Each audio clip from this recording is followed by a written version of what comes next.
Buenas noches, profesora. El día de hoy voy a hablar sobre las consecuencias sociales y económicas de la reforma agraria que permitieron alcanzar la libertad de los campesinos. Como introducción, tenemos que la reforma agraria peruana fue el proceso de las transformaciones de la propiedad del suelo agrícola en el Perú, aplicada en el gobierno de las Fuerzas Armadas. Desde el año 1969, el gobierno peruano implementó medidas para transformar el panorama social del país mediante un cambio en el sistema de distribución de la riqueza, particularmente el régimen económico y propiedad de la tierra. A continuación, mencionaremos las consecuencias sociales y económicas de la reforma agraria y cómo permitieron alcanzar la libertad de los campesinos. Como consecuencias sociales y económicas de la reforma agraria, en su artículo de Valderrama en 1978 menciona que la reforma agraria trajo problemas, pero los campesinos apoyaron porque en esa época eran esclavos, más que humanos, por lo que eran maltratados y sufrían mucha discriminación de parte de su patrón.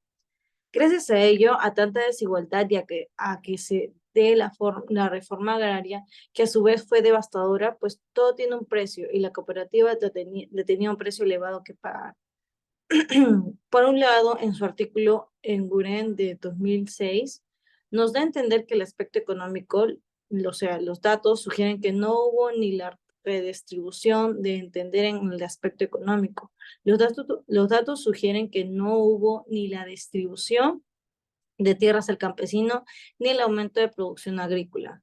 Sin duda, comenzando a extender el impacto que tuvo la reforma agraria en el país, pero la responsabilidad a su éxito o fracaso se lo atribuyen al campesino, los cuales es debatible porque en sí el control sobre la mayor proporción de tierras estaba bajo el control de las cooperativas de producción antes que del campesino.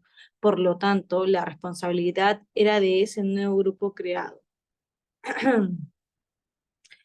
En lo cual se generó un descontento que trajo como justamente una consecuencia clara del fracaso eh, de la reforma agraria. Por otro lado, en el artículo de Uren 2006 nos dice que el aspecto social fue una trágica, pero una tragedia demográfica por cuanto al fracasar de la reforma agraria se empobreció la población campesina y si sumamos el crecimiento de esta población al empobrecimiento.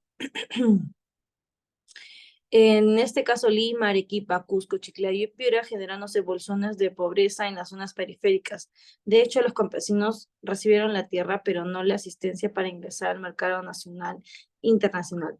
Tampoco recibieron tecnología. Esta se estancó en la agricultura a diferencia de lo que sucedía en otros países. Como conclusión, tenemos que la reforma agraria buscó atacar bueno, atacar latifundio y acabar con los elementos aristocráticos. Utilizaban el lema campesino como el patrón no comerá más de tu pobre. El plan Inca contemplaba eliminar los elementos el capitalista, como el caso de haciendas y el sistema de trabajo. El gran problema de fondo en la reforma agraria de Velasco, donde no se hizo ninguna consulta a la población local, estaban en desacuerdo con esas cooperativas que el único interés que tenían eran las tierras. Finalmente, la tierra no, finalmente en la sierra no hay una política clara en ningún gobierno para sostener y desarrollar las pequeñas agriculturas familiares. Y si analizamos los últimos censos comparados en el año 1994, verificamos que con indicadores ningún cambio, la mayoría de la población tiene educación básica, primaria, secundaria, en algunos casos incompleta, y hay un nivel de desarrollo intelectual menos del 15% que reciben crédito y menos del 10% recibe asistencia técnica. Eso es todo de mi parte, muchas gracias. En la parte en de abajo les dejo las referencias bibliográficas y el link de las fuentes utilizadas en este trabajo. Muchas gracias.